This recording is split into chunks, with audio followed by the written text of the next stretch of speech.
Bismillahirrahmanirrahim. Assalamualaikum warahmatullahi wabarakatuh. Waalaikumsalam warahmatullahi wabarakatuh. Hamdan katsiran tayyiban mubarakan fi kama yuhibbu rabbuna wa yarda. Asyhadu an la ilaha illallah wa asyhadu anna Muhammadan abduhu wa rasuluh la nabiyya ba'dah. Allahumma salli wa sallim wa karim wa barik ala nabiyyina wa syafi'ina wa maulana Muhammad wa ala alihi wa sahbihi wa man ittaba'ahum bi ihsanin ila yaumiddin. Sahabatku, majlis keluarga yang dirahmati Allah, alhamdulillah wa syukurillah. Tidak henti-hentinya kita menyatakan syukur kepada Allah Subhanahu wa taala yang selalu memberi kepada kita kenikmatan kenikmatan sehat walafiat, kenikmatan punya waktu luang untuk bermajlis ilmu dan tentu keutamaan eh, takwa yang kita rasakan saat ini, kenikmatan iman dan Islam menjadi sesuatu yang sangat harus disyukuri karena inilah yang akan menjadi pendorong bagi kita semua untuk selalu berbuat kebaikan, melakukan amal soleh, dan inilah yang sesungguhnya hakikat dari kehidupan kita saat ini, yaitu mendapatkan kenikmatan iman dan Islam. Sahabatku yang dimuliakan Allah, di pagi ini seperti biasa kita masih mengkaji eh, tadabbur Quran bersama Ustaz Khairul Alam, sebuah inspirasi yang ada dalam Al-Quran, dan inilah surat An-Najm yang beberapa episode kita sudah dalami, sudah kita kaji bersama guru kita Ustaz Khairul Alam, dan insya Allah di pagi ini kita akan menuntaskan satu eh, segmen terakhir insya Allah ya, karena di sebelumnya sebagai sebuah pengingat bagi kita semua, kita sudah membahas tentang bagaimana larangan Allah kepada kita untuk fala tuzakku anfusakum, jangan merasa paling suci ya, bahwa di sebelumnya disebutkan bahwa yang disebut dengan ihsanul husna ini adalah orang-orang yang meninggalkan keburukan, dosa-dosa besar, kecuali ilal lamam, ada sedikit bahwa kita tidak merasa paling suci, paling benar, karena tetap saja sebagai manusia biasa, nama juga al-insan, manusia yang sering lupa gitu ya, maka ada beberapa kesalahan yang kita lakukan. Rasulullah SAW mengingatkan bahwa eh, sebaik-baiknya orang yang bersalah atau berdosa ini adalah at-tawwabun, itu orang yang selalu bertobat kepada Allah Subhanahu wa taala. Dan insya Allah lanjutan dari surat ini, dari ayat-ayat ini tentu menjadi sebuah apa namanya, keingintahuan kita ya, apa yang Allah Subhanahu wa taala lanjutkan dalam pembahasan surat An-Najm ini. Dan alhamdulillah guru kita sudah hadir bersama kita, dan insya Allah akan sedikit mereview ya, karena satu ayat dengan ayat lain itu sangat berkaitan. Dan di terakhir kita ngebahas sampai di ayat ke-44 ya, dan itu tentu ada kaitannya dengan ayat terakhir nanti yang akan kita bahas, beberapa ayat terakhir dalam surat An-Najm ini. Dan alhamdulillah wa syukurillah, barakallahu fikum. Gimana kabarnya Ustaz? Sehat walafiat? Alhamdulillah baik. Alhamdulillah. Baik jamaah yang dimuliakan Allah, guru kita udah hadir, dan silakan yang ada mushaf, baik di handphone atau di mushaf gitu ya, kita untuk sama-sama membukanya ya. Karena ini biasanya di kajian inspirasi Quran ini kita membuka mushaf dan satu ayat demi ayat kita bahas, sehingga kita akan memahami lebih detail munasabah atau kaitannya satu ayat dengan ayat lain. Selain memahami artinya, juga akan diulas tentang makna, kedalaman makna dari ayat-ayat itu. Alhamdulillah. Baik, Pak Baliyatullah Masykur Ustaz. Assalamualaikum warahmatullahi wabarakatuh. Waalaikumsalam warahmatullahi wabarakatuh. A'udzubillahi minasyaitonir rajim. Bismillahirrahmanirrahim. Alhamdulillah rabbil alamin.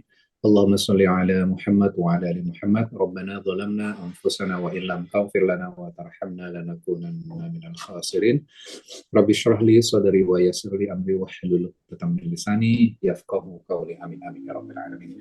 Alhamdulillah hari ini kita bisa lanjutkan kajian kita di dalam surat An-Najm. Minggu lalu kita sudah sampai ayat 44 ya, Mas Alis ya. 44 Ustaz. Iya.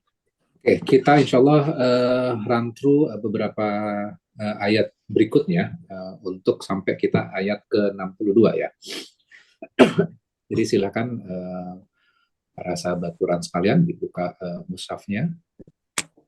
Surat An-Najm adalah surat ke-53 di dalam Al-Quran. Kita mulai dari ayat 45 ya hari ini.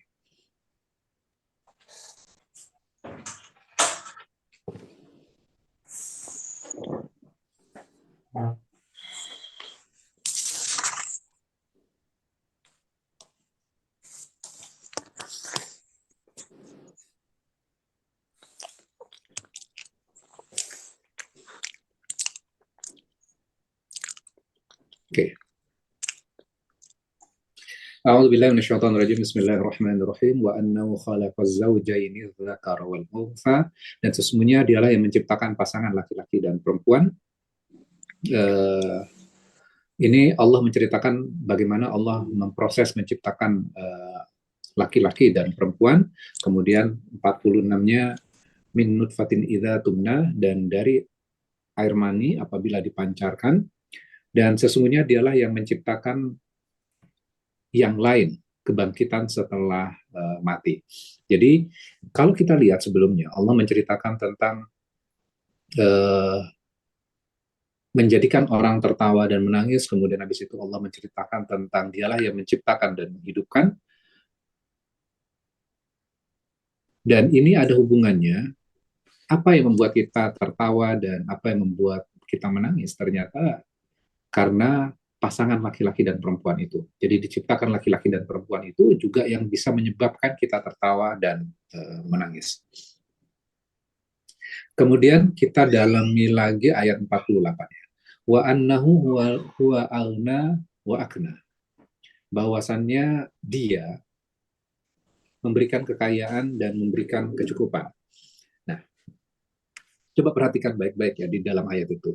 Wa annahu, bahwasannya dia. Huwa itu kalau kita terjemahkan di dalam kata ini adalah dia juga. Aghna, dia memberikan kekayaan. Wa akna, dia memberikan kecukupan. Nah, dalam klasikal Arabik ya, dalam klasikal Arabik itu kita menerjemahkan ketika bentuk kalimatnya seperti ini, maka kita terjemahkan bukan hanya sesungguhnya dia, tapi dianya itu kita mentranslate kembali beberapa kali. Jadi misalnya gini, bahwasannya dia memberikan kekayaan. Beda nggak kalau misalnya saya mentranslate dengan sesungguhnya dialah yang memberikan kekayaan? Rasanya berbeda nggak? Udah, ada penegasan ya. Ya, ada penegasan. Di dalam ayat ini menggunakan bentuk penegasan itu. Wa annahu, bahwasannya dia. Huwa, dia. Alna, dia memberikan kekayaan. Artinya, ini menegaskan, memberikan sebuah stressing dalam kalimat ini, bahwa sesungguhnya Allah, dia yang memberikan kekayaan. Tidak ada yang lain, berarti kan?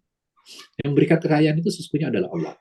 Kemudian, berikutnya, wa akna. Wa akna itu apa? Qanaah Akna ya. itu, akna, Sama dengan qanaah itu ya. ya, akna itu adalah kecukupan. Ya, jadi memberikan kekayaan dan memberikan kecukupan. Dan ternyata ada makna yang lain dari akna itu. Akna itu kita merasa puas dengan setiap pemberian. Nah, itu menarik tuh untuk kita kaji. Sesungguhnya dia memberikan kekayaan dan dia memberikan rasa cukup atas pemberian. Dan kita bisa lihat prakteknya dalam kehidupan kita. Kadang kita diberikan kekayaan, kita diberikan harta yang serba cukup sebenarnya. Namun ketika hati tidak merasa puas, maka kita merasa kita tidak punya apa-apa. Ya. Wa akna itu maknanya adalah setiap pemberian yang Allah berikan kepada kita, kita sudah merasa cukup. Dan kita compare misalnya, banyak orang-orang yang di kampung, yang di desa ya, dia hanya makan dengan sayuran lauk dengan apa adanya, tapi dia merasa sangat bersyukur sekali, dia merasa gembira sekali, karena bisa makan. Sedangkan orang yang di kota memiliki kekayaan, mobil, kemudian rumah yang mewah gitu ya, tapi dia merasa saya masih belum cukup. Terjadi nggak dalam kehidupan kita seperti itu? Iya. Maka di dalam ayat ini Allah sesungguhnya memberikan rasa cukup itu terhadap pemberian yang Allah berikan. Cuman kadang orang mematikan rasa itu. Sehingga apa? Dia merasa tidak bersyukur tuh. Dia merasa saya kurang nih. Dan kalau kita lihat ya, dalam praktek kehidupan kita, banyak orang-orang yang melakukan korupsi itu, ya. Apakah yang korupsi itu orang-orang yang miskin yang ditangkap itu? Atau mereka orang-orang yang kaya sudah punya rumah, bukan hanya satu biasanya, dan juga punya mobil lebih dari satu juga. Betul nggak? Hmm. Kenapa mereka Ya. melakukan itu? Kalau kita lihat dari kacamata Al-Quran ini, gitu ya, dia tidak merasa cukup atas apa yang sudah diberikan kepada dia. Berarti ayat ini luar biasa ya sebenarnya ya. Bahwasannya dia, Allah, dia memberikan kekayaan dan dia memberikan kecukupan atau Allah memberikan rasa puas terhadap apa yang Allah berikan itu. Maka ketika kita sudah merasa puas atas pemberian Allah itu, kira-kira akan mudah buat kita berbahagia nggak? Ya, ya. Akan lebih mudah dibandingkan kita tidak merasa puas. Ketika kita tidak merasa puas, maka kita tidak akan pernah merasa ini cukup buat saya. Gimana apa namanya, minggu ke depan? Bagaimana satu bulan ke depan? Bagaimana satu tahun ke depan? Kita selalu didatangi oleh rasa was-was. Ya. Jadi ayat ini memberikan apa sih sebenarnya? Pemahaman terhadap kita, mentransformasi diri kita, bagaimana cara kita melihat dunia. Ya. Dan apakah yang kita sudah pelajari mulai dari ayat pertama sampai ayat 48 ini, diajari nggak cara kita tentang doa tidur, bagaimana cara sholat? Diajari nggak? Tidak ya. Tidak. Berarti apa yang kita pelajari? Di dalam Sunnah. ayat ini, di dalam surat ini, kita belajar bagaimana kita connect dengan Allah melalui kata-kata Allah di dalam Al-Quran ini. Sehingga apa? Kita itu menjadi pribadi yang kuat, menjadi pribadi yang kaya, dan merasa puas. Belajarnya dari mana? Ya belajarnya dari Al-Quran ini. Jadi ternyata Quran itu mentransformasi kita melihat dunia, merubah cara pandang kita terhadap hidup, membuat kita banyak belajar dan merenungkan banyak hal. Kalau kita kan pengennya adalah belajar agama itu langsung bagaimana doanya, bagaimana amalan zikirnya. Kan langsung pengen seperti itu kan. Namun di dalam Al-Quran itu kita diberikan hal-hal yang sangat fundamental, kemudian merubah cara berpikir kita. Setelah cara pikirnya berubah, kemudian cara pandang melihat dunianya juga akan berbeda. Kalau kita melihat kacamata hidup melalui ayat 48 ini, sesungguhnya setiap orang itu sudah diberikan kekayaan dan kecukupan kok sebenarnya. Cuman ada yang merasa dia merasa cukup atau dia tidak merasa cukup. Yang membedakan itu kan sebenarnya. Sehingga apa yang perlu kita tumbuhkan dalam kehidupan kita? Rasa syukur. Ketika rasa syukurnya muncul, maka kita akan merasa cukup terhadap setiap hal. Dan ketika muncul rasa syukur itu, juga akan membuat hidup kita jauh lebih bahagia dibandingkan tidak ada rasa syukur. Kalau komplain-komplain terus, kira-kira gampang nggak untuk kita bersyukur? Hmm. Kita bersyukur ya. Akan sulit kan? Jadi ternyata di dalam Al-Quran itu selalu menekankan, seringkali menekankan tentang bersyukur, bersyukur, bersyukur. Apa sih pentingnya bersyukur? Ya supaya kita tuh bahagia.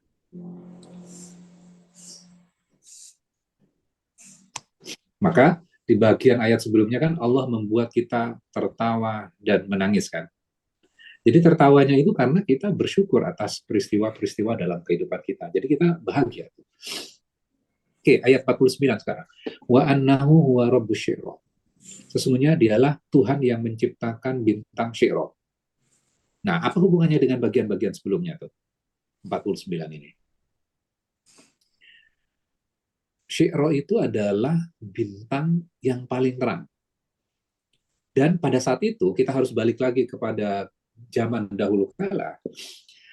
Bintang Syiro ini adalah bintang yang paling terang dan disembah di Jazirah Arab. Banyak tempel di dunia juga menyembah hal yang sama. Dan ini berlangsung sekian lama. Ada yang mengatakan Syiro itu adalah malaikat. Kemudian membangun piramida menghadap bintang Syiro ini. Jadi mereka menyembah apa sih sebenarnya? Mereka menyembah apa yang bisa dilihat. Jadi kemampuannya itu hanya dunia saja. Hubungannya dengan bagian-bagian sebelumnya ya, ayat-ayat sebelumnya. Jadi ternyata di balik sesuatu yang kita bisa lihat, itu masih ada sesuatu yang tidak kita bisa lihat. Allah itu bisa kita lihat nggak? Tidak. Jadi ayat ini memberikan challenge kepada pemahaman seluruh mitologi di dunia bahwa Syiro itu hanya bintang dan dia Allah Tuhannya bintang Syiro. Dan ini merubah paradigma pada saat itu. Mereka berpikir bintang Syiro itu adalah Tuhan, kemudian tiba-tiba ada ayat seperti ini, sesungguhnya dialah Tuhan yang memiliki Syiro. Wah, ternyata Syiro itu bukan on top-nya ya, bukan yang paling puncaknya ya. Ada zat yang lain yang memiliki bintang Syiro itu.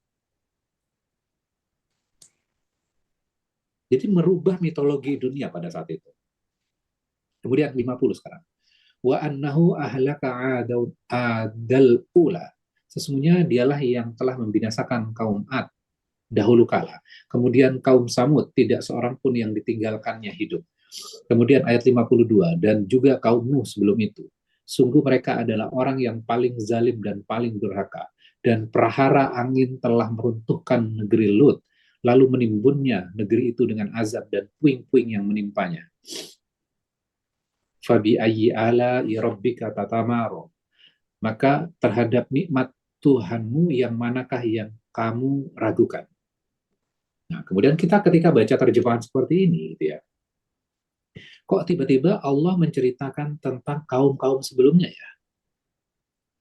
Kemudian ditutup dengan fabi ayyi ala rabbika tatamaro. Kira-kira hubungannya apa ini?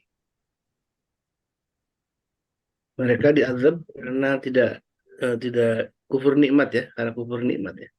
Oke. Diazab karena tidak ingat tentang nikmat yang Allah berikan. Nah, sekarang gini, saya berikan perspektif yang berbeda. Allah di sini diterjemahkan fabi ayyi ala, itu diterjemahkan dengan nikmatnya. Nah, kalau kita baca kata Allah ini, ada beberapa ulama yang menafsirkan kata Allah ini dengan terjemahan yang berbeda. Cuman yang menerjemahkan yang berbeda ini hanya sedikit. Sebagian ulama itu ijma bahwa nikmat. Sehingga dalam literatur ilmu biasanya yang paling dipakai itu yang mana? Yang paling banyak atau yang sedikit? Paling banyak. Paling banyak. Maka nikmat itu yang terjemahan nikmat itu yang dipakai. Namun ternyata ya bagian ulama yang jumlahnya tidak banyak ini menerjemahkan kata Allah itu dengan sesuatu yang unik yang hanya Allah bisa lakukan. Tidak ada yang bisa melakukan selain Allah. Jadi kalau kita baca menggunakan terjemahan tadi, maka terhadap sesuatu yang unik yang Allah lakukan, kamu masih meragukannya? Dan kalau kita korelasikan dengan bagian-bagian sebelumnya, bagaimana Allah mengazab kaum-kaum sebelumnya, kaum Lut, kaum Nuh, kaum Ad. Kemudian Allah menciptakan tentang bintang Syiro. Kemudian Allah menceritakan tentang Allah memberikan kekayaan dan kecukupan. Ada selain Allah nggak yang bisa melakukan itu semuanya? Tidak ada. Itu adalah sesuatu yang unik yang Allah bisa lakukan. Tidak ada makhluk yang lain yang bisa melakukan. Kemudian sebelumnya itu Allah menceritakan tentang menciptakan hari kebangkitan buat yang sudah mati. Kemudian Allah menciptakan pasangan laki-laki dan perempuan. Jadi menciptakan laki-laki dan perempuan. Diciptakan dari apa? Dari air mani yang dipancarkan. Ada nggak selain Allah yang bisa melakukan itu semuanya? Tidak ada. Yang Allah lakukan itu harusnya membuat kamu kagum. Sesuatu yang Allah lakukan itu bukan sesuatu yang kecil, itu adalah sesuatu yang sangat besar. Allah lah yang mematikan dan Allah juga yang menghidupkan. Kemudian Allah juga membuat orang tertawa dan menangis. Siapa yang mampu melakukan itu semuanya? Dan Allah juga yang memberikan surga, balasan yang luar biasa kepada manusia. Jadi nyambung nggak dengan bagian-bagian sebelumnya ini? Iya. Ya. Fabi ayyi ala rabbika tatamaro. Maka dalam studi Al-Quran gitu ya, kadang kita letterlet gitu ya, menerjemahkan satu kata itu dengan satu terjemahan. Namun dalam bahasa Arab itu, satu kata itu ada main meaning-nya, ada makna utama, ada secondary meaning-nya. Nah, yang kita pakai dalam terjemahan itu biasanya adalah main meaning-nya, makna utama. Padahal sebenarnya ada secondary meaning kan? Sehingga bagaimana kedahsyatan Al-Quran itu ketika kita pahami satu persatu tuh ya. Ngelihat dengan banyak perspektif. Pernah selesai nggak kita menerjemahkan atau menafsirkan Al-Quran dalam kehidupan kita? Tidak akan pernah selesai. Ketika kita menyelam ke dalam Al-Quran, maka kita akan memperoleh sesuatu pemahaman yang baru kembali. Mendapatkan pemahaman yang baru lagi. Dan terus seperti itu.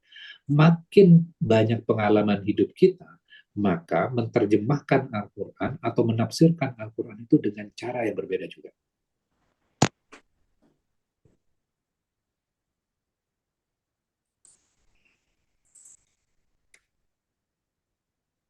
Oke, kemudian berikutnya.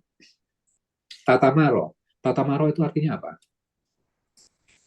Di sini diterjemahkan ragu ya. Tatamaro itu asal katanya dari kata miryah. Miryah itu apa? Sesuatu yang sudah clear, kemudian kita melakukan sesuatu sehingga membuat yang sudah clear itu menjadi nggak clear lagi. Yang Allah jelaskan di bagian-bagian sebelumnya sudah jelas nggak sih sebenarnya? Sudah jelas ya. Sudah jelas. Namun kadang-kadang orang itu memperbincangkan sesuatu yang sudah jelas, kemudian mereka kasih bumbu-bumbu, akhirnya sesuatu yang jelas itu menjadi nggak jelas kembali. Sehingga akhirnya apa? Banyak orang yang ragu. Jadi tata maro itu prosesnya seperti itu ya.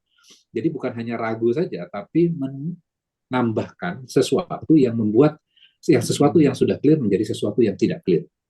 Contohnya misalnya gini, kadang-kadang kan kalau kita dengerin ceramah, kemudian kita sangat paham dengan ceramah itu, kemudian kita menginternalisasi, kemudian setelah ceramah, kita ngobrol dengan teman kita, kemudian teman kita ngomong seperti ini, aduh, tadi kan masa penjelasannya kayak gini, harusnya kan gini, gini, gini, gini, gini. Oh iya, saya juga merasa kayak gitu juga. Nah, berarti dia menambahkan sesuatu yang sudah clear menjadi sesuatu yang tidak clear. Sering terjadi nggak dalam kehidupan kita nih? Kadang-kadang apalagi di sosial media ya, ceramahnya sudah jelas gitu, kemudian ditambahkan sesuatu yang membuat orang lain akhirnya jadi ragu tuh. Ya. Kemudian juga bisa tata maro itu juga maknanya adalah kita mengambil bagian dari sebuah statement, kemudian menambahkan pernyataan yang salah. Sering nggak misalnya Al-Quran diambil satu bagian, kemudian tidak tahu konteksnya, tiba-tiba ditambahkan dengan sebuah topik, dan kemudian mengatakan, kayaknya Quran terlalu ekstrim deh, kayaknya ini nggak benar deh. Kemudian kita orang Islam yang mendengar itu, gitu ya, iya juga ya. Akhirnya kita ragu tuh.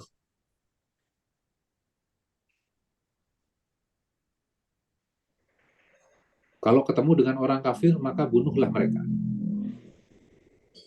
Itu mengambil satu bagian di dalam Al-Quran, tapi tidak tahu konteksnya. Padahal kan ada konteksnya ya. Contohnya misalnya dalam kehidupan kita, contohnya. Seorang manajer mengatakan, saya tidak happy karena kamu tidak menyelesaikan pekerjaan tepat waktu. Jelas ya itu ya. Jadi Manajernya mengatakan dia tidak happy karena kita tidak menyelesaikan pekerjaan tepat waktu. Kemudian orang yang dimarahi ini mengatakan seperti ini dengan ditwist, bos saya tidak happy dengan saya. Benar nggak pernyataan itu?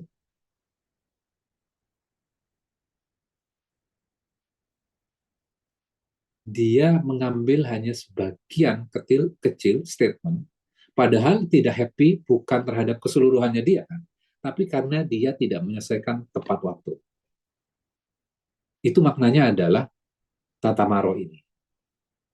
Jadi mengambil sebagian, kemudian dari sebagian statement ini dimunculkan statement baru dan dilakukan twist di situ. Jadi fabi ayyi ala rabbika tatamaro ini adalah maka terhadap sesuatu yang Allah sudah lakukan yang luar biasa dan hanya Allah yang bisa melakukannya, kamu masih meragukannya dan kamu menambahkan sesuatu yang tidak clear terhadapnya sehingga membuat orang-orang jadi ragu terhadapnya. Itu statementnya. Kemudian 56 kita lanjutkan. Hadza nadhir minan nuzuril ula. Muhammad adalah ini dalam tanda kurung Muhammad salah seorang pemberi peringatan di antara para pemberi peringatan yang telah dahulu. Hadza nadhirun, ini adalah pemberian peringatan. Kalau kita lihat terjemahan Al-Qur'an ya, ini yang Bapak Ibu sekalian lihat, ada tanda kurungnya ya. Kata Muhammad ada tanda kurungnya nggak?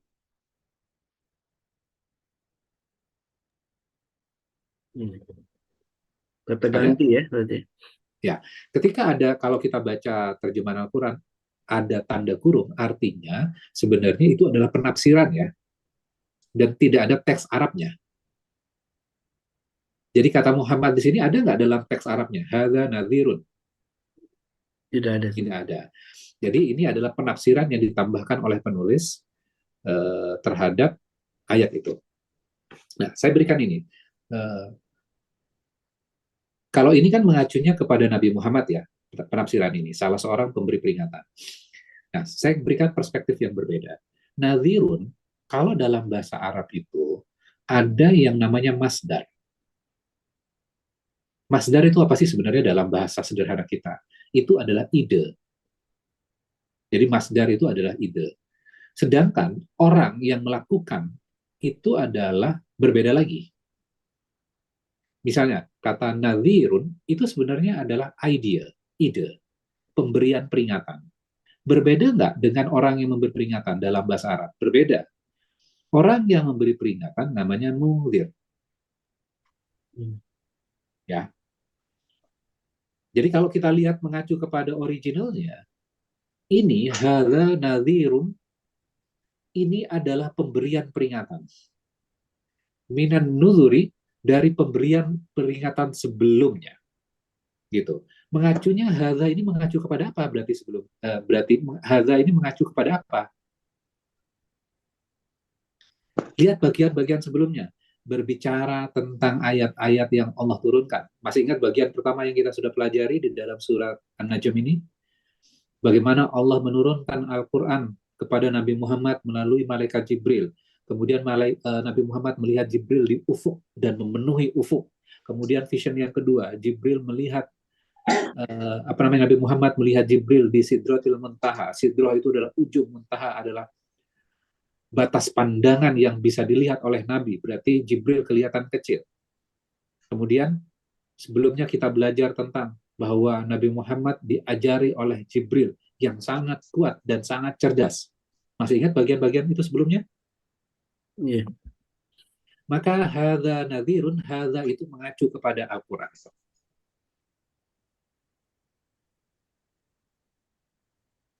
Dan Al-Quran itu dibacakan oleh Nabi nggak? Dibacakan oleh Nabi. Tapi originalnya dari mana? Originalnya dari Allah.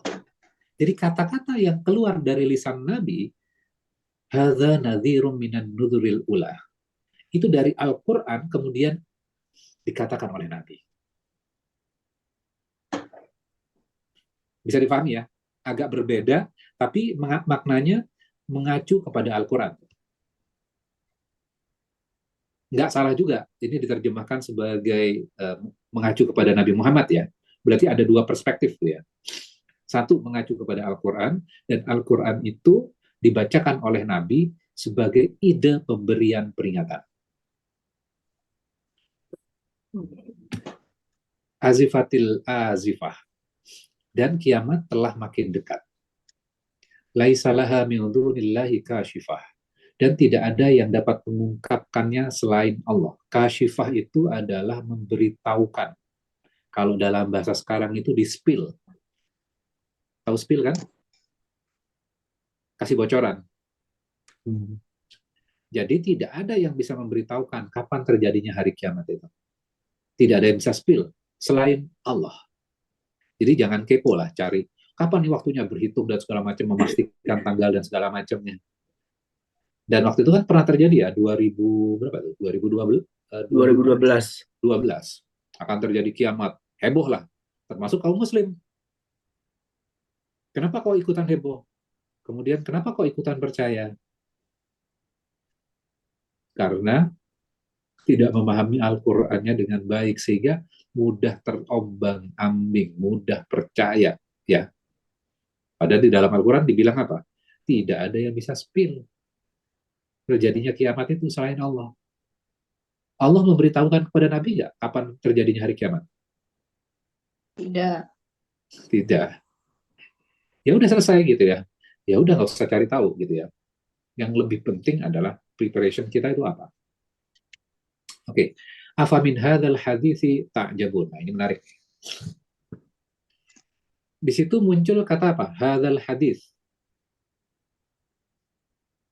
Hadza mengacu kepada apa berarti? Semua Al-Quran. informasi. Al-Quran mengacu kepada Al-Quran. Ya. Hadzal Hadzal hadis. ya, sama yang Ya. tadi ya. Hadal hadis itu mengacu kepada Al-Quran. Pemberitaan ini. Hadis itu apa sih sebenarnya? Hadis. Nah, kalau disebutkan hadis kan memori kita, pemikiran kita mengacu kepada apa? Hadis Nabi. Perkataan dan perbuatan Nabi. Ya, mengacu kepada perkataan dan perbuatan Nabi. Nah, di dalam ayat ini hadal hadis, apakah mengacu kepada hadis itu? Tidak. Tidak. Jadi, hadis ini maknanya adalah original kata di mana Al-Quran itu diturunkan. Kalau hadis yang kita pahami, hadis Nabi, itu adalah pengembangan ya, pengembangan. Jadi dikembangkan kata itu, kemudian ketika disebutkan hadis, memori kita langsung kepada hadis Nabi. Sedangkan di dalam Al-Quran itu menggunakan original kata itu sendiri. Apa maknanya sih sebenarnya hadis itu? Saya berikan contoh gini, supaya bisa memahami konteksnya. Ulama, definisi Al-Quran dengan ulama yang kita pahami berbeda nggak? Berbeda ya. Berbeda. Apa ulama yang kita pahami sekarang? Yang punya pengetahuan agama ya. Ya. Ulama, kalau kita pahami, orang yang memiliki ilmu tinggi dalam agama, memiliki kedudukan, dia seorang kiai, dan segala macamnya. Itu adalah ulama kan? Pemimpin umat, itu ulama. Ternyata makna original kata di dalam Al-Quran, apakah seperti itu? Ternyata enggak. Apa makna original kata ulama di dalam Al-Quran? Jadi ternyata pada zaman dahulu kala ketika Al-Quran diturunkan, gitu ya, banyak orang yang tidak bisa baca dan tulis. Termasuk Nabi nggak? Termasuk. Termasuk. Ya. Nah, ulama pada zaman itu digunakan untuk orang yang bisa membaca dan menulis. Jadi orang yang bisa baca dan menulis itu adalah ulama. Dan dia tahu tentang Allah dan percaya dengan Allah itu. Dan akhirnya mereka takut terhadap Allah. Itu adalah ulama. Berbeda nggak dengan definisi kita sekarang tentang ulama? Beda ya? ulama itu orang yang memiliki ilmu yang sangat tinggi sekali, gitu ya, memahami banyak ilmu fikih, ilmu nahwu dan segala macamnya, balaghah dan seterusnya. Sedangkan di dalam Al-Quran, kata ulama itu mengacu kepada orang yang bisa baca dan menulis, dia mengenal Allah dan percaya dengan Allah, dan mereka adalah orang-orang yang takut terhadap Allah. Itu adalah ulama. Kita orang awam bisa nggak menjadi ulama kalau seperti itu, definisi Al-Quran ini? Bisa, karena khasyah itu yang menjadi Bisa. utamanya. Bisa. Jadi kalau kita baca Al-Quran itu kan memberikan harapan. Oh iya, saya bisa ternyata ulama ya. Syaratnya apa? Bisa baca tulis, kemudian mengenal Allah dan takut terhadap Allah. Cukup dengan seperti itu? Iya, cukup dengan seperti itu. Jadi kalau kita baca Al-Quran, pemahaman kita kan jadi berbeda ya. Melihat dunia kan. Oke. Jadi hadis ini apa? Hadis itu adalah sesuatu yang tidak diketahui oleh orang. Jadi kita punya pemikiran, ide, kemudian diekspos kepada orang lain sehingga orang lain itu tahu. Itu adalah hadis. Jadi orang yang sebelumnya tidak paham, kemudian diinformasikan tentang hal ini sehingga orang itu paham. Maka hadal hadis. Quran itu memberitahukan. Itu makna yang pertama. Makna yang kedua. Nah, makna yang kedua ini menarik. Saya berikan ilustrasi. Kalau misalnya gini, kita mendengarkan lagu, musik nih ya, kita mendengarkan musik,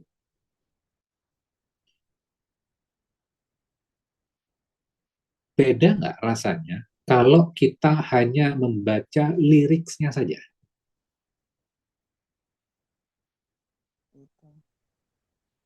Beda nggak? Beda, Ustadz. Beda. Apa bedanya, Bu? Nggak ada nadanya, cuma lirik saja. Oke, nggak ada nada, hanya lirik saja. Ketika kita mendengarkan lagunya, biasanya kan sampai orang itu menangis gitu ya. Karena apa? Memahami ada nada tinggi, ada nada rendah, ada intonasinya, dan segala macamnya. Betul nggak? Jadi, ketika kita mendengarkan lagu itu, atau hanya mendengar liriknya saja, atau membaca liriknya saja, maka akan berbeda tuh. Ya. Nah, sekarang gini, kalau misalnya dengan ikut kajian seperti ini, atau saya hanya memberikan catatan saya, rasanya akan berbeda nggak? Iya. Beda. Pemahamannya beda ya. Beda. Karena apa? Ada gestur, ada cara saya menekankan sebuah kalimat, ada kata yang saya stressing, ada kata yang saya jelaskan lebih dalam dibandingkan kata yang lain. Maka rasanya berbeda kan? Dibandingkan saya kasih catatan saya. Iya, berbeda Ustaz. Akan berbeda. Oke. Berikutnya. Al-Quran itu, ya, ketika misalnya saya berbicara seperti ini, berarti kan dalam bentuk speech, pembicaraan kan, ada dialog di dalamnya. Saya bertanya, kemudian saya menjelaskan, punya emotional effect, punya spiritual effect. Jadi cara menjelaskan itu akan memiliki impact. Ada body language yang berbeda. Dan semua itu kan tidak bisa ditulis, benar nggak? Tidak bisa ditulis. Nah, di dalam Al-Quran, afamin hadzal hadits, Al-Quran itu ditulis dalam bentuk speech, dalam pesan yang jelas. Dan pesan itu kadang bentuknya dialog, kadang diberikan sebuah penekanan, seperti sesungguhnya dia menghidupkan. Itu kan menghidupkan apa? Menghidupkan pikiran dan menghidupkan jiwa kita.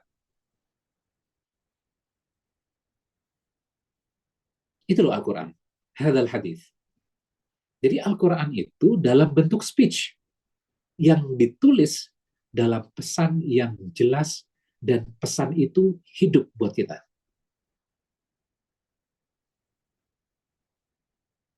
Jadi, implikasinya apa? Kalau kita tidak membaca langsung dari Al-Quran, kalau misalnya kita hanya membaca kitab-kitab tafsir atau buku-buku yang merupakan ekstraksi dari Al-Quran, rasanya berbeda nggak kalau kita masuk langsung membaca sendiri Al-Quran?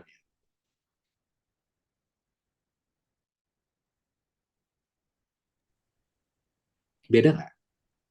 Beda. Akan berbeda. Jiwanya digugah ya. Yes, betul, Mas Walis, betul. Jadi ketika kita baca Al-Quran, itu ada feel, ada rasa, ada intonasi, ada logiknya di situ dijelaskan, bagian-bagian sebelumnya. Tapi kalau kita ekstrak satu ayat, kemudian menjadi sebuah kitab, menjadi sebuah buku, kemudian dijelaskan, rasanya akan berbeda kalau kita langsung lihat dari originalnya, yaitu dari Al-Quran. Pasti ada yang distorsi di situ. Kalau kita tidak langsung. Saya tidak mengatakan bahwa kitab-kitab yang ditulis oleh ulama-ulama itu tidak memberikan benefit. Enggak, saya tidak mengatakan itu. Tapi rasanya akan berbeda kalau kita langsung kepada Al-Qurannya.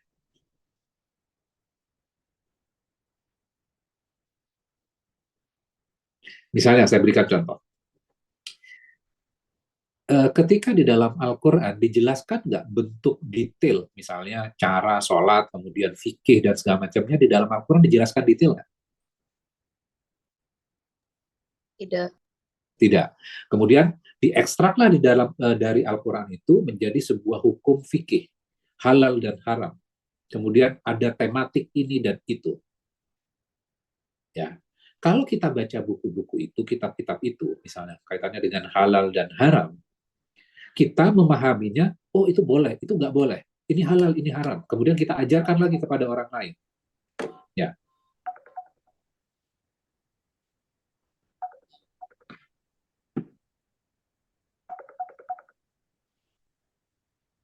Akan berbeda nggak efeknya?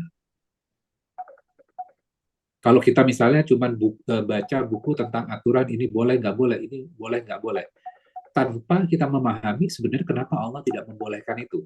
Kenapanya itu adanya di mana? Di Al-Quran.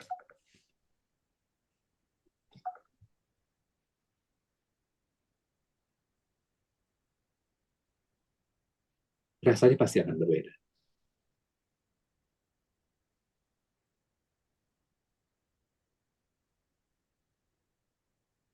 Pernah nggak merasakan hal seperti ini? Pernah.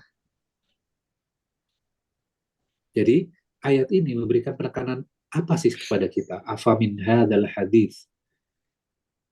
Al-Quran itu dalam bentuk hadis.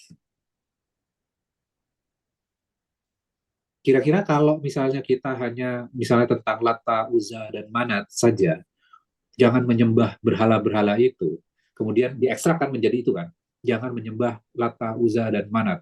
Mereka adalah berhala. Itu adalah syirik. Itu kan ekstraksi dari surat An-Najm. Berbeda nggak? Kalau misal kita lihat satu persatu, kenapa Allah mengatakan Lata, Uzza, dan Manat? Kemudian buat kamu anak laki-laki dan buat Allah anak perempuan.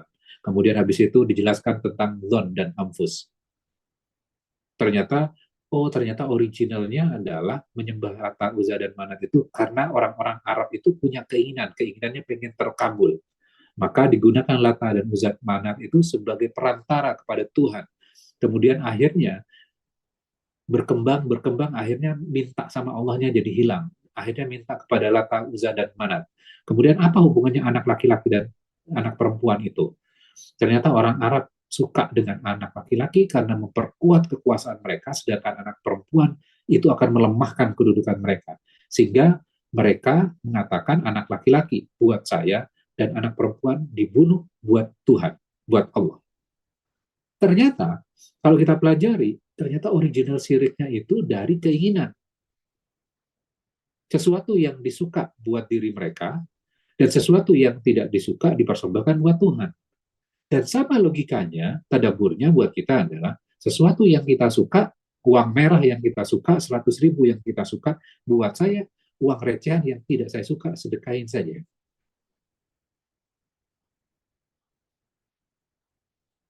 Kalau kita tidak melihat konteks itu di dalam Al-Quran, kita dapat maknanya nggak? Yang dalam seperti itu nggak? Iya. Sulit. Jadi Ya, interaksi langsung ya Ustaz ya, harus berinteraksi secara, karena Al-Quran itu merespon sebenarnya, tidak berarti diam gitu ya. betul. Bahkan beberapa ulama mengatakan Al-Quran itu hidup. Memberikan ruh, memberikan jiwa buat kita. Jadi, saya mengatakan, nggak cukup hanya mendengarkan pengajian. Itu nggak cukup. Kita harus merasakan sendiri kedahsyatan Al-Quran. Hmm. Loh, saya nggak tahu, Ustaz, gimana saya terjemahan aja saya belum memahami. Nyebur aja dulu.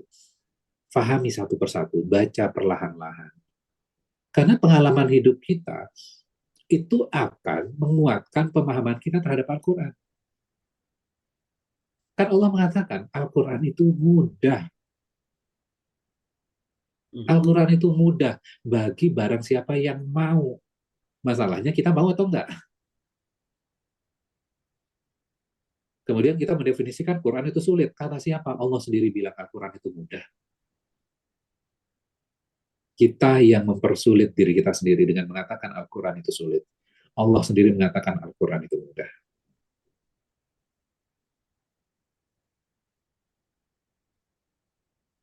Ya, saya belajar seperti ini, saya cerita aja sedikit ya. Saya belajar seperti ini, saya tidak pernah di pesantren. Saya tidak pernah belajar tentang nahu dan sorf di pesantren. Saya tidak pernah belajar balaghah itu di pesantren. Saya belajarnya di luar, di tempat umum. Saya tidak belajar di pesantren. Ternyata bisa loh kok sebenarnya. Tidak ada yang sulit, asal kita mau.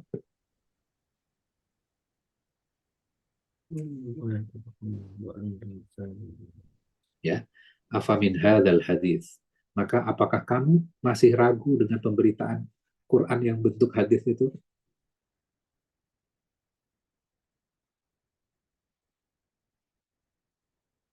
Takjabun. Takjabun itu artinya apa?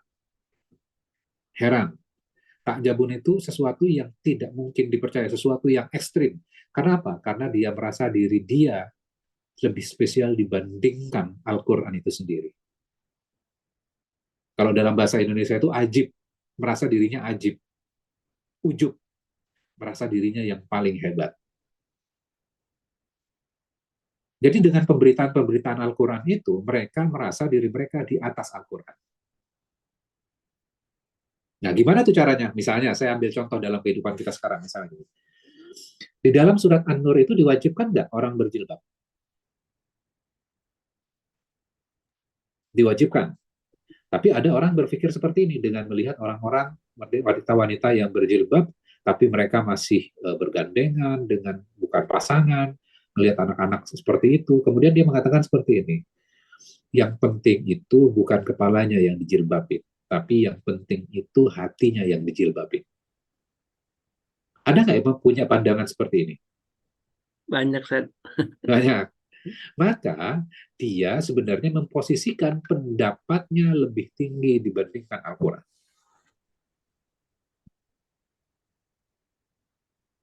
Bahaya nggak posisi itu?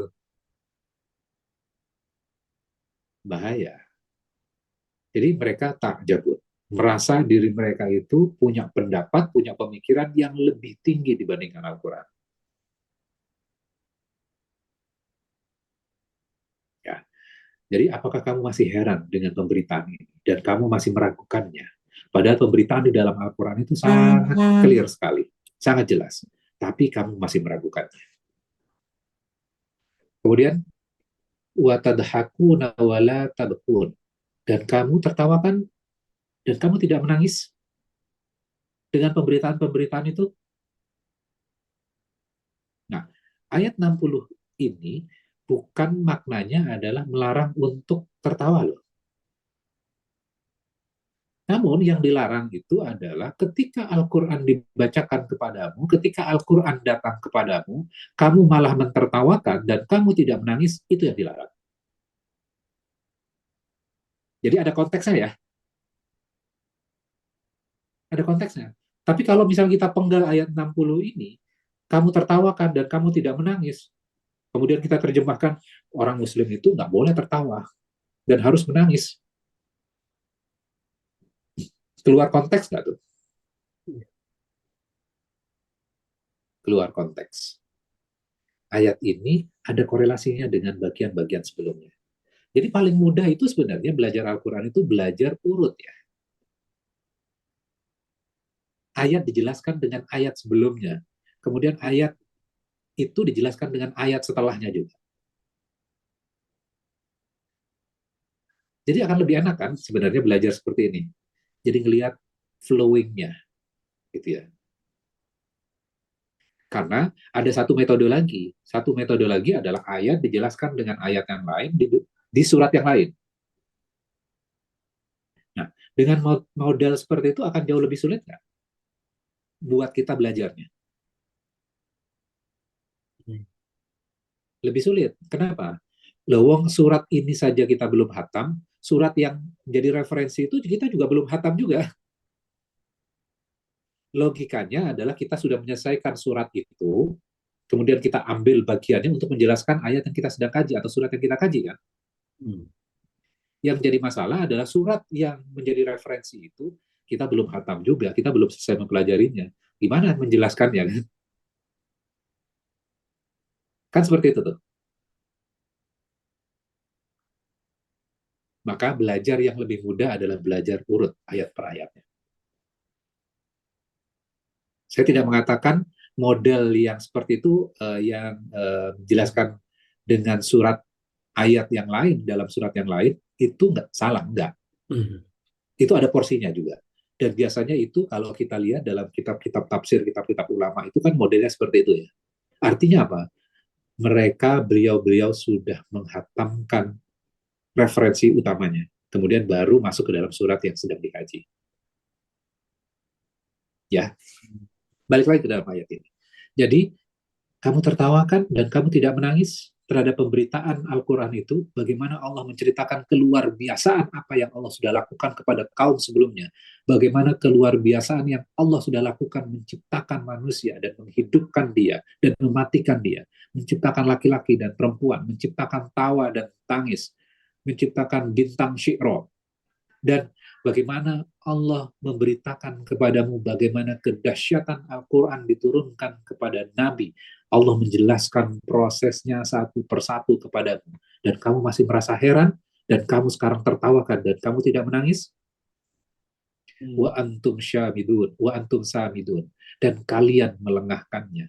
Samidun ini, lengah dalam bentuk isim, artinya apa? Dia permanen tuh. Dan kamu permanen lengahnya secara terus-menerus. Kamu mengabaikannya terus. Maka sekarang fasjudu lillahi wa'budu. Maka sujudlah kamu kepada Allah dan sembahlah Dia. Dan ayat 62 ini adalah ayat apa ini? Sajadah. Jadi nanti setelah selesai kajian silakan sujud masing-masing ya, karena kita sudah sampai ayat sajadah. Nanti setelah kajian saja. Jadi diperintahkan Allah apa? Sujudlah kamu. Dan wa'budu. Dan sembahlah Allah. Menjadi hamba Allah. Nah, ayat ini menarik lagi nih. Berarti konteks ayat ini dengan bagian-bagian sebelumnya berkorelasi nggak? Kenapa kita harus bersujud? Untuk mengakui semua pemberian Allah ya. Ya. Semua kenikmatan tadi itu ya. Ya. Bagaimana Allah menjelaskan sesuatu sangat luar biasa dan hanya Allah yang bisa melakukan itu, tidak ada yang lain. Sujud kamu sekarang. Kamu nggak kagum dengan hal itu semuanya. Jadi kita diminta untuk sujud. Pertanyaan berikutnya. Sujud itu ada waktunya nggak? Dalam sholat iya, kalau dalam sholat. Ya, sujud berarti ada waktunya ya. Tapi wa'budu menjadi hamba itu ada waktunya nggak? Selamanya. Tidak. Selamanya. Ya, artinya apa? Sujud kamu dalam sholat kamu, atau sujud dalam ayat sajadah, ada momennya, ada waktunya. Namun berikutnya adalah kita diperintahkan kamu menjadi hamba Allah selamanya. Jadi jadi hamba itu bukan part time, tapi full time ya. Jadi kadang-kadang kita menjadi hamba Allah kalau di masjid, kalau di luar masjid bukan menjadi hamba Allah, kan gitu kan. Maka menjadi hamba Allah itu full time, 24 jam kita menjadi hamba Allah. Sujud itu ada waktunya ketika kita sholat. Namun menjadi hamba Allah itu baik ketika sholat maupun di luar sholat. Kira-kira ini yang kita bisa pelajari dari surat An-Najm ya. Surat yang sangat luar biasa menceritakan tentang bintang, gugusan bintang yang terbenam. Jadi pemahaman-pemahaman kamu, pemikiran-pemikiran kamu, asumsi-asumsi kamu itu yang akan tenggelam. Dan yang akan permanen itu apa? Yang akan permanen itu adalah apa yang Allah turunkan, yaitu Al-Quran. Dan kamu mengatakan Muhammad itu keliru dan Muhammad itu sesat. Enggak. Muhammad itu tidak keliru dan tidak sesat. Dan yang akan hidup permanen itu adalah ajaran dari Nabi Muhammad. Berasal dari mana ajaran Nabi Muhammad? Berlandaskan dari Allah. Dari kitab yang Allah turunkan, wahyu yang Allah turunkan kepada Nabi Muhammad melalui malaikat Jibril. Jadi panduan buat kita supaya kita tidak terbenam, maka kita harus mengacunya ke dalam Al-Quran. Maka hadal hadis tadi, kadang manusia mendevelop pemikiran-pemikiran, kadang kita dengar sebuah kajian, kadang kita mendengarkan inspirasi seseorang, ya. Kemudian setelah pengajian atau mendengarkan inspirasi itu, kita balik ke rumah, biasanya ketika pengajian efeknya sangat luar biasa dahsyat kepada diri kita. Tapi setelah pengajian atau setelah mendengarkan inspirasi perubahan sebuah misalnya artis yang berubah, itu memberikan efek, tapi beberapa saat kemudian efek itu sudah hilang kembali. Pernah kejadian seperti itu ya dalam kehidupan kita? Ya. Maka ada sesuatu yang dahsyat, yaitu apa? Al-Quran itu. Jadi kita dengarkan pengajian, iya, penting, tapi kita lihat Al-Qurannya. Jadi kalau ngaji itu, yang namanya ngaji, artinya apa? Membuka Al-Qurannya, mendengarkan kajiannya, kemudian mencoba menginternalisasi. Itu namanya mengaji. Jadi bukan hanya dengerin ceramah. Kalau dengerin ceramah itu biasanya, efek yang bisa masuk diserap itu lebih dari 50% nggak biasanya? Di bawah 20%. 20%. Apalagi kita pulang ketemu sama orang lain, jadi hilang tuh. Maka hadal hadis, gunakan Al-Quran itu. Lihat langsung Al-Qurannya, rasakan sendiri. Jadi tujuan saya sharing seperti ini apa? Supaya Bapak Ibu sekalian merasakan kedahsyatan Al-Quran itu sendiri. Jadi tidak cukup diwakilkan oleh Ustadz guru kita. Enggak, kita harus merasakan sendiri. Setelah selesai kajian surat An-Najm ini, baca satu persatu kembali. Ayat-ayatnya, renungkan kembali. Efeknya itu akan berbeda. Nantinya kan gini, kita bisa melakukan tadabbur sendiri. Oh, dari pengalaman hidup saya ayat ini seperti ini ya. Oh iya, ayat itu, oh iya saya pernah mengalami kehidupan seperti ini nih.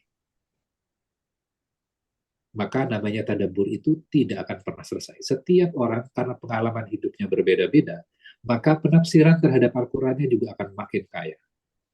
Maka kita bisa jumpai ya, dalam tafsir itu kadang-kadang perbedaan ulama itu macam-macam bedanya. Bahkan para sahabat, satu ayat saja, kadang sampai 30 pendapat tuh. Kemudian kadang-kadang kita sibuk. Jadi mana yang paling benar? Lihat konteksnya dengan bagian ayat-ayat sebelumnya. Sangat mudah logiknya sebenarnya untuk memahami itu. Kadangkala ketika kita baca kitab tafsir, ada 32 pendapat, kita tenggelam kepada 32 pendapat itu. Dan lupa kembali lagi kepada ayatnya. Ayat ini sebenarnya bercerita tentang apa sih? Bagian-bagian sebelumnya bercerita tentang apa sih sebenarnya? Ya, jadi kadang-kadang membuat kita tenggelam terhadap sesuatu yang kompleks ya, banyak pendapat, lupa balik lagi kepada ayat di dalam Al-Qur'annya. Mudah-mudahan hal itu bisa memberikan inspirasi buat kita semuanya ya. Makin kita cinta terhadap Al-Qur'annya, Amin, makin amin. kita mengkaji ilmu dengan ulama-ulama kita, penting ya kita lakukan dan jangan tinggalkan Al-Qur'annya. Kira-kira itu pesannya. Alhamdulillah, syukurlah. Jazakallah khairan Ustaz atas ilmunya, dan pesan terakhir tadi sebagaimana mengutip dari ayat Al-Quran di ayat terakhir dalam surat An-Najm ini, maka bersujudlah dan jadilah hamba Allah selamanya ya. Menyembah Allah itu tidak boleh part time ya. Justru ibadah itu tidak boleh part time. Yang part time itu ya kerjaan kita gitu ya, kehidupan dunia Ya, kita adalah part time. Tapi yang paling penting adalah beribadahlah, bersembahlah Allah selamanya. Karena itulah, karena memang kita diciptakan dalam ayat lain yang saya pahami, tidak ada satupun manusia dan jin dicipta kecuali untuk beribadah kepada Allah Subhanahu wa taala. Alhamdulillah wa syukurillah, kita sudah menuntaskan surah An-Nazm, dan nanti silahkan Bapak Ibu ya di rumah untuk sujud gitu ya, karena kita sudah alhamdulillah sebuah kenikmatan bisa menuntaskan ini ya. Barangkali ada yang bertanya, silakan. Yang ingin pendalaman gitu silakan sharing pengalaman, karena ini sebuah aktualisasi yang bisa kita rasakan ya, betapa dahsyatnya Al-Quran yang sudah menemani kita sesungguhnya gitu ya, dan kita bisa berinteraksi kapanpun dimanapun dengan Al-Quran ini gitu.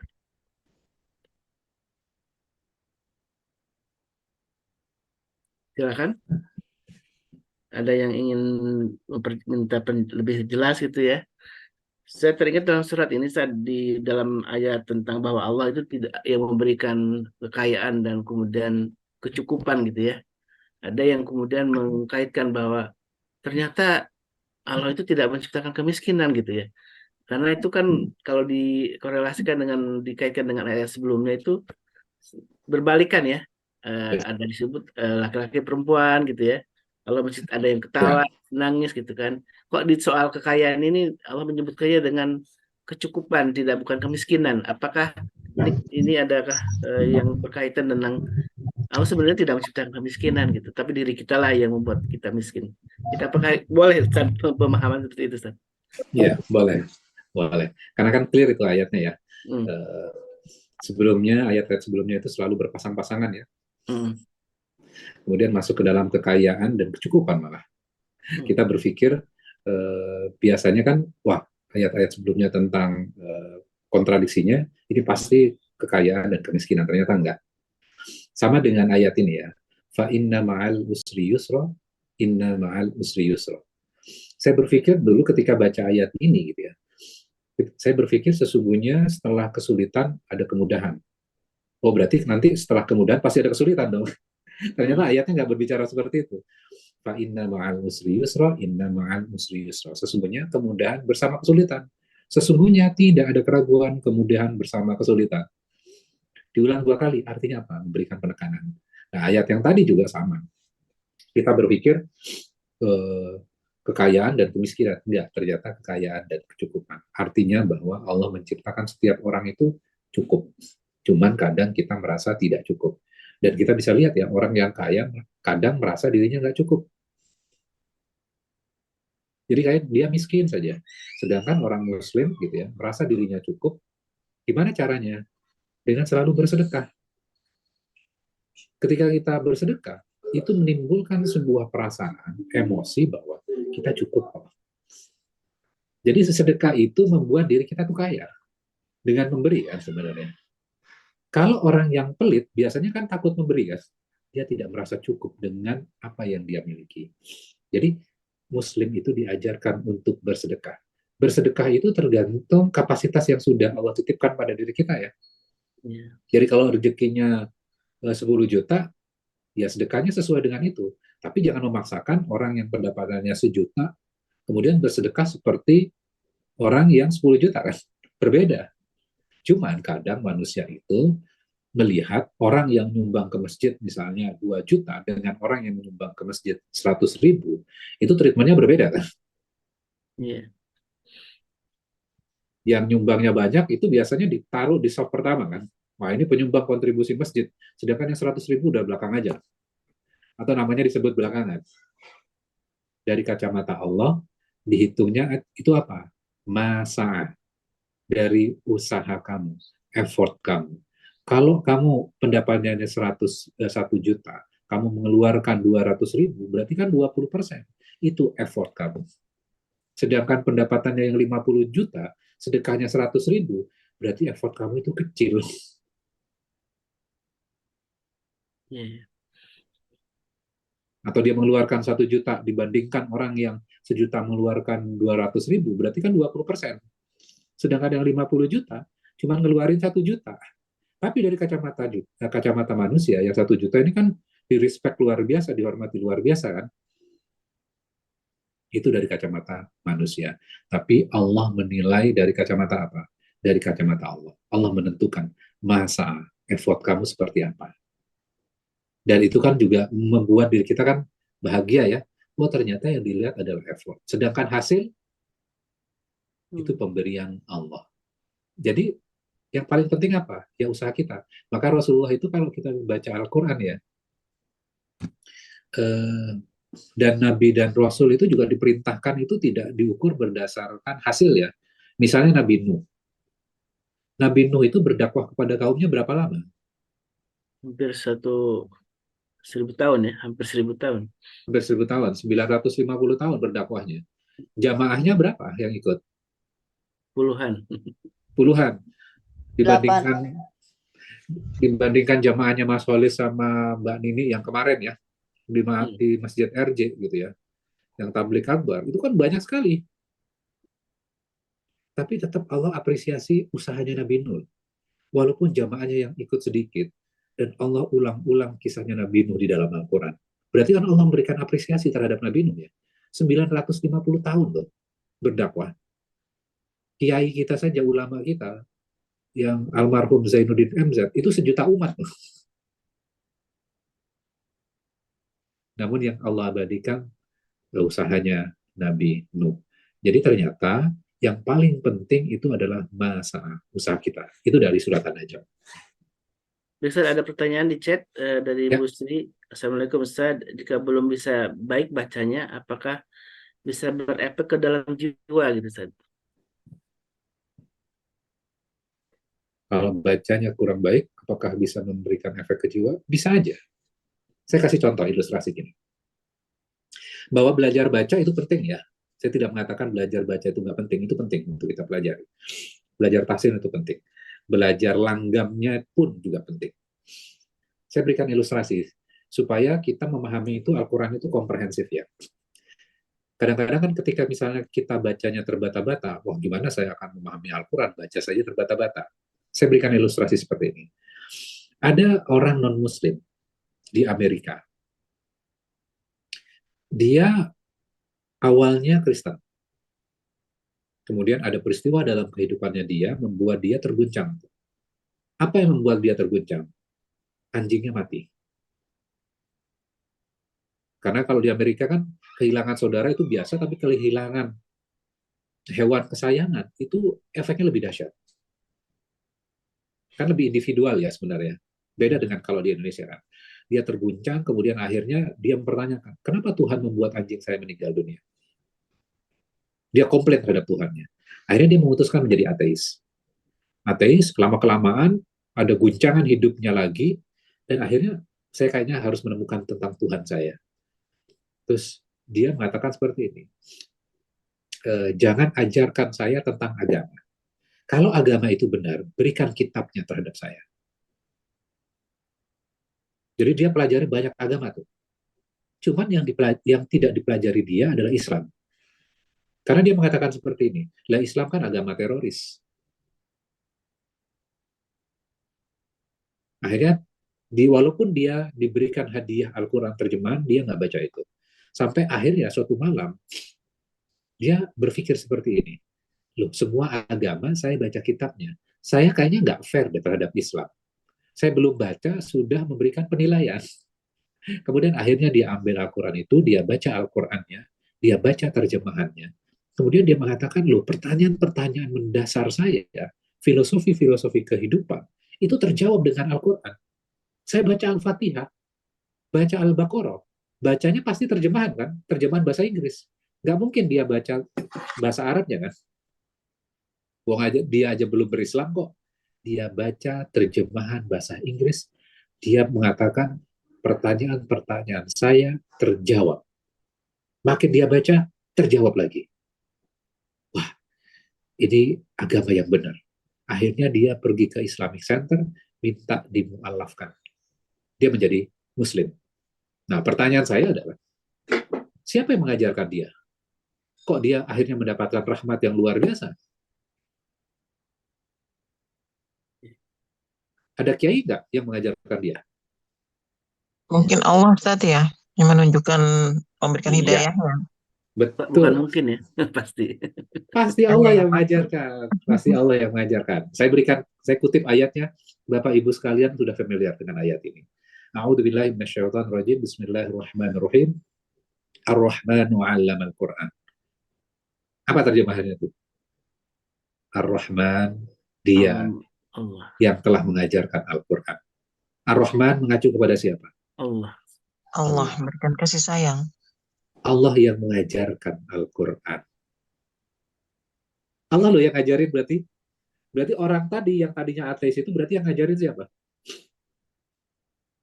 Allah loh. Ar-Rahmanu 'allamal Qur'an. Allah yang sudah pasti mengajarkan Al-Quran itu. Nah, sekarang pertanyaannya kita, umat muslim di Indonesia nih, yang baru lahir ke dunia, sudah diazanin. Kemudian kita hidup dengan Islam kita. Kemudian ada rasa takut pada diri kita ketika kita mempelajari Quran. Karena kalau belajar Quran sendiri nanti tersesat. Punya pemahaman seperti itu nggak diri kita? Dapat dari mana pemahaman itu gitu loh? Ada nggak Quran mengatakan seperti itu? Ada nggak hadis yang mengatakan seperti itu? Itu sebenarnya nasihat. Supaya apa? Supaya kita belajar cari guru.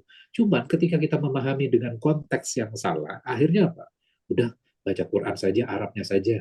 Nanti kalau mau belajar isinya, nanti kalau kita sendiri sesat, udah biarin aja ustadz-ustadz kita, kiai-kiai kita saja yang belajar. Kita terima saja dari mereka.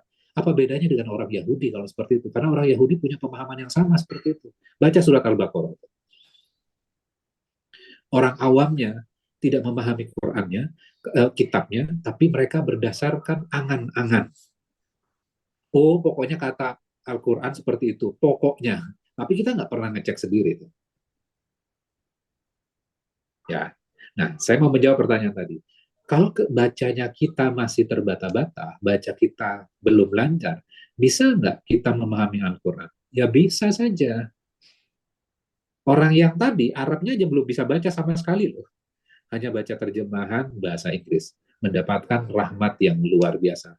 Dia kembali lagi kepada Tuhannya, dia kembali kepada Islam.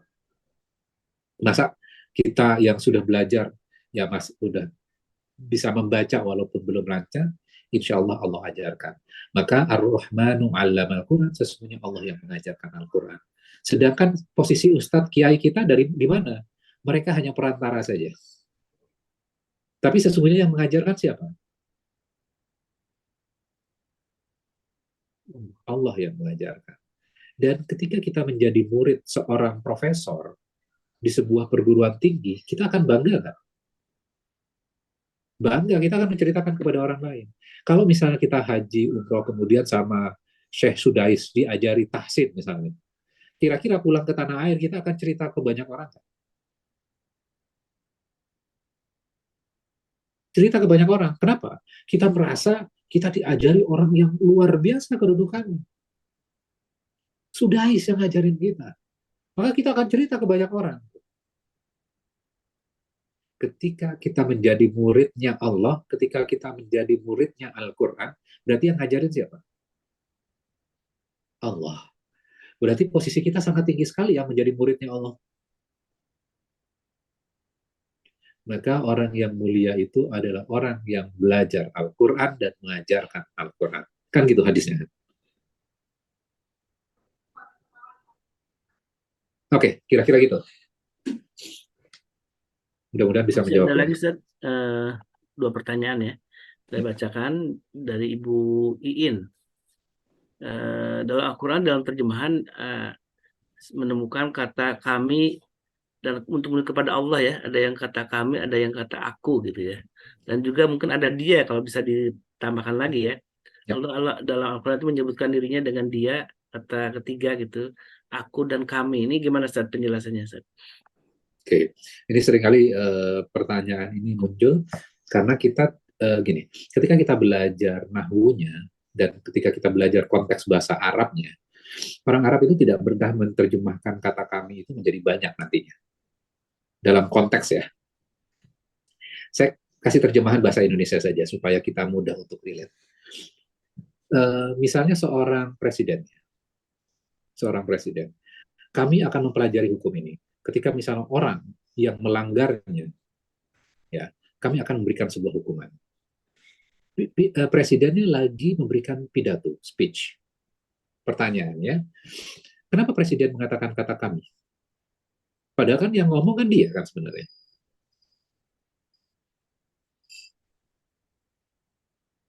Tapi ketika misalnya ada orang yang berbicara, ketika dia sedang berpidato, tolong diam.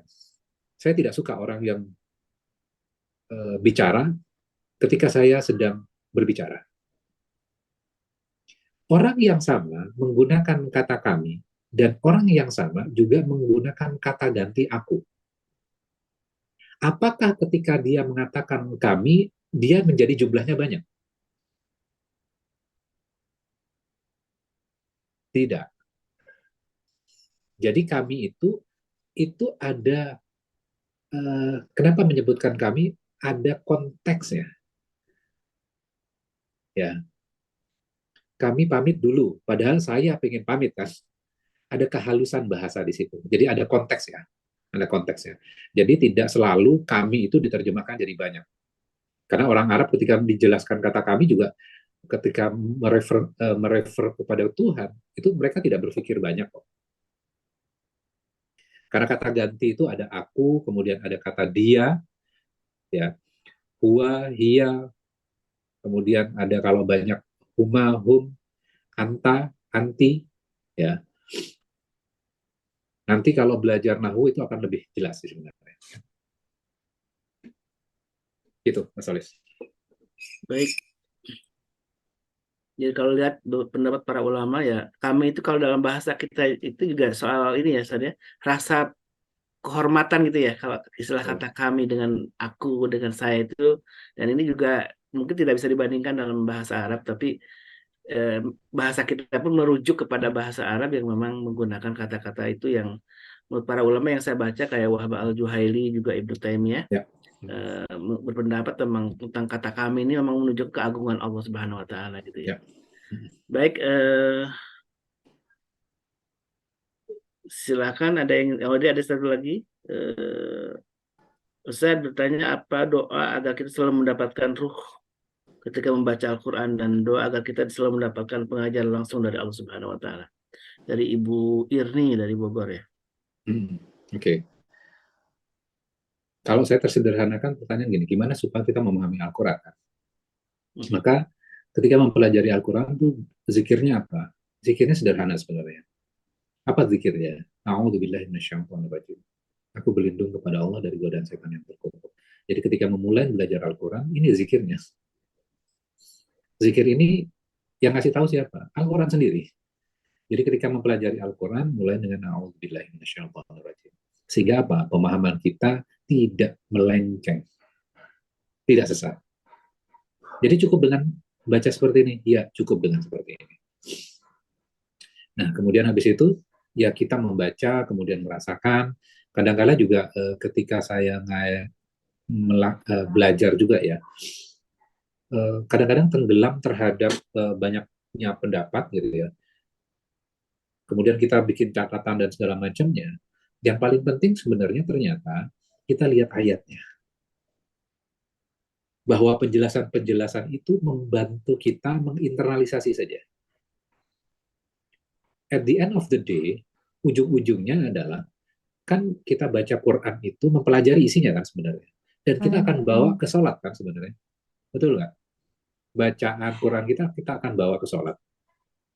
Maka sholat itu adalah waktu di mana kita connect langsung dengan Allah. Ya, karena nggak mungkin kita langsung, misalnya kita menjadi imam, kemudian kita connect dengan bacaan imam, kalau kita di luar sholat tidak memahami bacaan itu. Jadi harus ada persiapannya. Sehingga apa? Ketika kita jadi makmum, kita sudah memahami apa yang dibaca oleh imam kita. Yang jadi problem adalah kita sholat, gitu ya, tapi kita tidak memahami apa yang kita baca. Terus pertanyaan berikutnya adalah, gimana kita mendapatkan cahaya Al-Quran? Itu nanti insya Allah kita kaji di dalam surat An-Nur ya. Iya. Nah, insya Allah kita akan kaji di dalam surat An-Nur, gimana caranya kita akan mendapatkan cahaya itu. Dan yang menarik lagi, surat An-Nur itu, Mas Walis, bagian awal itu dibuka dengan hukuman rajam, hukuman gerak pada pelaku zina. Wah, An-Nurnya di mana? Cahayanya di mana tuh? Kok langsung tiba-tiba udah hukum rajam saja. Kemudian kadang-kadang umat Islam juga, wah, terlalu kejam nih, tidak sesuai dengan HAM. Allah. Karena Dan saya teringat dengan hadis Nabi Ustaz, bahwa ajarin anak perempuan kalian dengan surat An-Nur. Ini juga ada satu rahasia ya. Betul. Kalau laki-laki ajarin surat Al-Maidah itu sebuah pemahaman yang perlu harus kita garin, karena sabda Nabi dari Muhammad SAW ya. Ya, ini insya Allah kita belajar. Insya Allah ya. Insya Allah. Surat An-Nur ya. Alhamdulillah wa syukurillah, jazakallah khairan. Mudah-mudahan Allah melipat gandakan pahala untuk Ustaz dan juga tentu kita semua yang mendengarkan ceramah ini, kajian ini, dan bisa memicu ya kita untuk kembali berinteraksi langsung dengan Al-Quran. Itu yang paling penting, pesan dari Ustaz. Bersujudlah dan kemudian menjadilah hamba Allah selamanya, dan seperti di akhir surat An-Najm tadi, maka kita diperintahkan oleh Allah Subhanahu wa Ta'ala untuk langsung berinteraksi dengan Al-Quran secara langsung ya. Mungkin saat ini kita belum menguasai bahasa Arab atau ilmu-ilmu tambahan lain, tapi dengan meminta kepada Allah Subhanahu wa Ta'ala untuk dibimbing, itu tadi ada orang yang tidak bisa, orang non-muslim pun, kemudian ketika mendapat terjemahan, kemudian dia masuk Islam, tergugah hatinya. Mestinya kita juga yang sudah lama berislam gitu ya, sudah lama menjalankan ibadah-ibadah ritual dalam sholat maupun yang lainnya, mestinya seharusnya kita lebih punya ruang dalam batin kita untuk lebih bisa menghayati Al-Quran, kemudian menambah keimanan kita. Karena dalam Al-Quran disebutkan orang yang beriman itu yang ketika dibaca Al-Quran maka bertambahlah imannya gitu ya. Hatinya bergetar ketika disebut nama Allah, kemudian ketika dibaca Al-Quran maka bertambahlah iman kita. Mudah-mudahan apa yang sudah kita baca tadi, kita simak tadi, itu menambah keimanan yang paling penting. Dan alhamdulillah wa syukurlah, juga rasa syukur kita kepada Allah Subhanahu wa Ta'ala. Selain tadi kita sudah menuntaskan surat An-Najm, juga alhamdulillah saat kita dari MK juga berterima kasih nih karena kemarin kita alhamdulillah sudah menuntaskan sebuah kegiatan bersama Ustadz Khairul Alam ya di masjid Rudul Jannah yang Ustadz Khairul Alam pimpin. Insyaallah mudah-mudahan ini menjadi sebuah kebahagiaan semua ya, dan tambah silaturahim kita semakin erat antara pengurus MKI dengan juga masyarakat di sana ya, DKM di sana, dan juga masyarakat di tempat Ustadz tinggal. Dan alhamdulillah wa syukurlah, dan kami ucapkan terima kasih juga kepada jamaah yang sudah berpartisipasi ya. Ada yang bisa hadir, ada yang juga menyumbangkan banyak makanan. Alhamdulillah ini menjadi sebuah kenikmatan. Mudah-mudahan ini sebuah amal yang Allah catat sebagai amalan yang kita bisa banggakan di akhir kelak, bahwa ini kita adalah sebuah masyarakat, sebuah komunitas, sebuah pertautan hati gitu ya, untuk bisa memperkokoh keimanan kita. Dan mari kita tutup, dan jangan lupakan nanti malam tetap ada satu kajian-kajian dengan tadabbur Quran bersama Tuan Guru, dan besok insya Allah dengan Babe Haikal, dengan Sadodi, dan alhamdulillah syukurlah kita bersyukur kembali lagi kepada Allah Subhanahu wa Ta'ala yang telah memberikan kenikmatan iman Islam. Mari kita tutup kajian ini dengan doa kafaratul majlis. Subhanallahumma wa bihamdihi asyhadu an la ilaha illa anta astaghfiruka wa atubu ilaik. Alaikum wabillahi taufiq wal hidayah. Wassalamualaikum warahmatullahi wabarakatuh.